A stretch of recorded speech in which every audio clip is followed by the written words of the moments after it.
"Don't talk such rubbish. He never was a danger to society. If he says he didn't kill that woman, then he didn't kill her."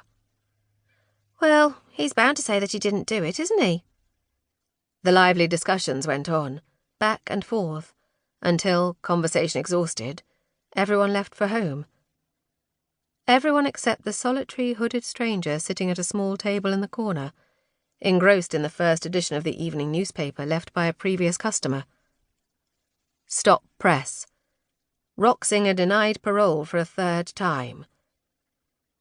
Jerry Braithwaite was arrested 15 years ago, after the body of 30-year-old Zara Brett was found in his bathroom at the Princess Hotel in Oxeter, following an after-concert party to which a number of fans had been invited. A post-mortem established the cause of Miss Brett's death to be strangulation, refuting Braithwaite's insistence that the woman must have fallen asleep in the bath and drowned. He has always denied any involvement in her death, but, as there was no one else in the room apart from him and Miss Brett, he was arrested on suspicion of her murder the following morning.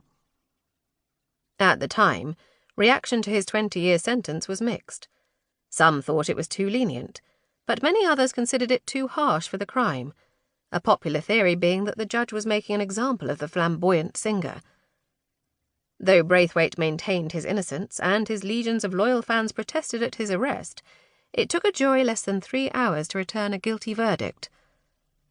Following the unsuccessful hearing, Mr. Braithwaite has a maximum of 5 more years to serve behind bars. Whether he applies for parole again remains to be seen. The stranger read the article twice before paying the bill and leaving the cafe.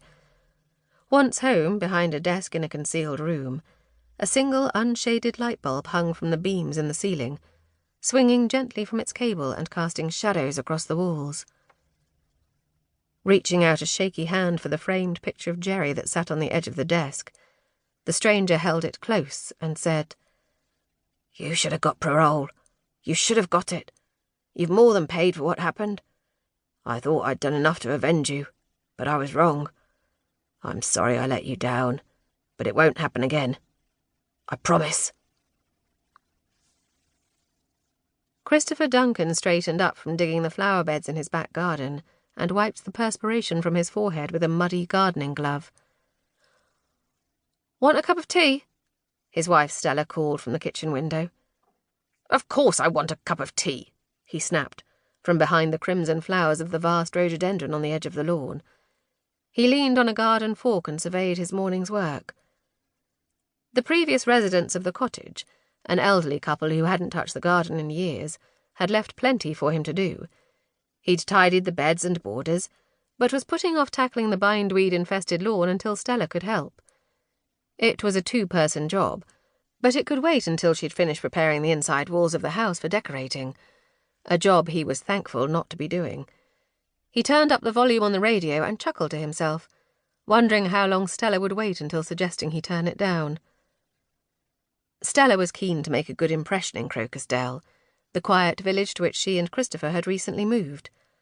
That meant, according to her self-imposed rules, no loud music, no talking too loudly outdoors, and absolutely no power or garden tools until she'd forewarned the neighbours of the noise as a courtesy. As far as Stella was concerned, it just wouldn't do to fall out with the neighbours before they'd even met most of them.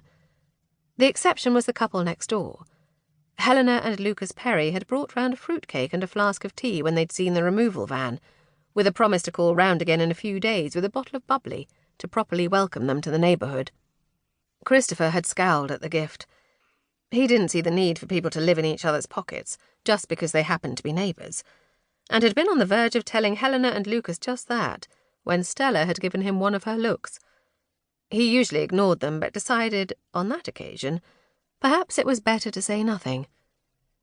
He let out a sigh of contentment as he closed his eyes and lifted his face to the sun's warmth.